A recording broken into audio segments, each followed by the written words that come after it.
Tim Sled, Team Kaiki Jiu-Jitsu, Small Axe Jiu-Jitsu. We're going to be covering hip control and some pointers on controlling the hips. For details on what you're seeing here, check out the essay that you can find listed over in the information box right over there. We hear about hip control, controlling the hips as being very, very important.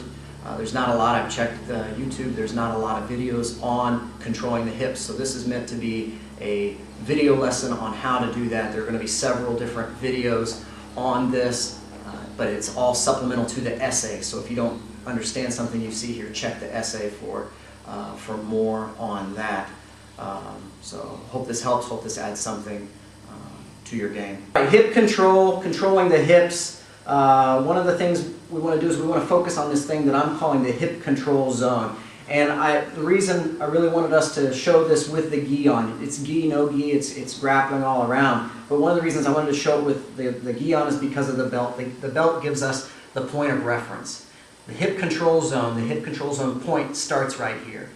When a person is flat on his back, okay, the place where we need to be controlling the hip is right there on the point of the hip, just about where the belt is. When a person moves up onto his side, okay, that hip control zone, it grows from this point, can be up to the elbow, to the knee. Think about when you're doing an elbow escape, how you position your body.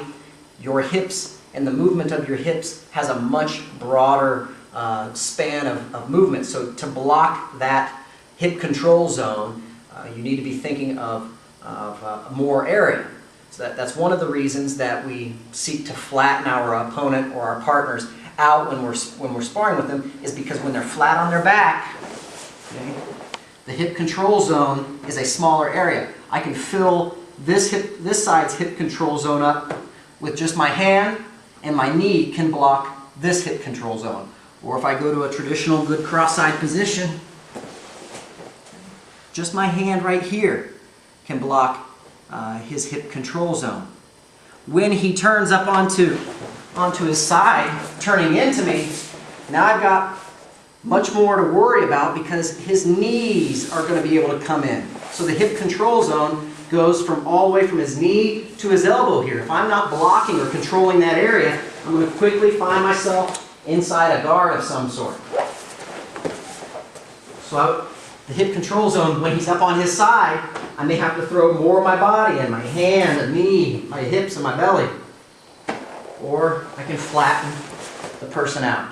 So we're going to look at how to keep the hip control zone in mind when we're in various positions to help us secure a dominant position. When people ask about pressure, how do I improve my pressure either on the top or in half guard or from a position like that, often I watch them to find out where their pressure is weak.